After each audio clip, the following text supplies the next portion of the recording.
ನಮ್ಮ ದೇಶ ಇನ್ನು ಯಾಕೆ ಉದ್ಧಾರ ಆಗಿಲ್ಲ ಅನ್ನೋದಕ್ಕೆ ನಾನು ಒಂದೇ ಒಂದು ಸಿಂಪಲ್ ಆಗಿ ಎಕ್ಸಾಂಪಲ್ ಕೊಡ್ತೀನಿ. ಕೊನೆವರೆಗೂ ವಿಡಿಯೋ ನೋಡಿ, ಅರ್ಥ ಆಗಿದ್ರೆ ಕಾಮೆಂಟ್ ಮಾಡಿ ತಿಳಿಸಿ. ಒಂದು ಜಾರ್ ತಗೊಳ್ಳಿ, ಅದರಲ್ಲಿ ಕೆಂಪು ಇರುವೆ ಮತ್ತೆ ಕಪ್ಪು ಇರುವೆ ಎರಡನ್ನೂ ಹಾಕಿ, ಅವಾಗ ಆ ಕೆಂಪು ಇರುವೆ ಕಪ್ಪು ಇರುವೆ ಎರಡು ಸಪ್ರೇಟ್ ಆಗ್ತವೆ. ಸೊ ಅದ್ರ ಪಾಡಿಗೆ ಅವು ಇರ್ತವೆ ಆ ಬಾಕ್ಸ್ ಅಲ್ಲಿ, ಒಂದೇ ಬಾಕ್ಸ್ ಅಲ್ಲಿ. ಅವು ಏನು ಜಗಳ ಮಾಡಲ್ಲ ಅಥವಾ ಕಿತ್ತಾಡಲ್ಲ, ಇಲ್ಲ ಸಾಯಿಸಲ್ಲ, ಒಂದಕ್ಕೊಂದು ಹೊಡೆದಾಡಲ್ಲ. ಸೊ ಅದೇ ಚಾರನ ಹಿಡ್ಕೊಂಡು ಅಳ್ಳಾಡ್ಸಿ. ಸೊ ಎಲ್ಲ ಕೆಂಪು ಇರುವೆ ಕಪ್ಪು ಇರುವೆ ಎಲ್ಲಾನು ಗೊಂದಲಕ್ಕೆ ಈಡಾಗ್ತವೆ. ಸೊ ಒಂದ್ರ ಮೇಲೆ ಒಂದು ಅಟ್ಯಾಕ್ ಮಾಡ್ತವೆ. ಕೆಂಪು ಇರುವೆಗೆ ಅನ್ಸುತ್ತೆ ಕಪ್ಪು ಇರುವೆ ನನ್ನ ಲೈಕ್ ವಿರೋಧಿ ಅಂತ, ಕಪ್ಪು ಇರುವೆಗೆ ಅನ್ಸುತ್ತೆ ಕೆಂಪು ಇರುವೆ ನನ್ನ ಶತ್ರು ಅಂತ.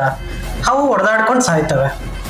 So moral of the story, ಇಲ್ಲಿ ಕೆಂಪು ಇರುವೆ ಕಪ್ಪು ಇರುವೆ ಹೊಡೆದಾಡಿದಲ್ಲ, ಅದು ಜಾರ್ ಹಿಡ್ಕೊಂಡು ಅಳ್ಳಾಡ್ಸಿದ್ರಲ್ಲ ಆ ಕೈ. ಸೊ ನಮ್ಮ ದೇಶ ಯಾಕೆ ಉದ್ಧಾರ ಆಗಿಲ್ಲ ಅನ್ನೋದಕ್ಕೆ ಇದ್ರಲ್ಲಿ ಸಿಂಪಲ್ ಆಗಿದೆ.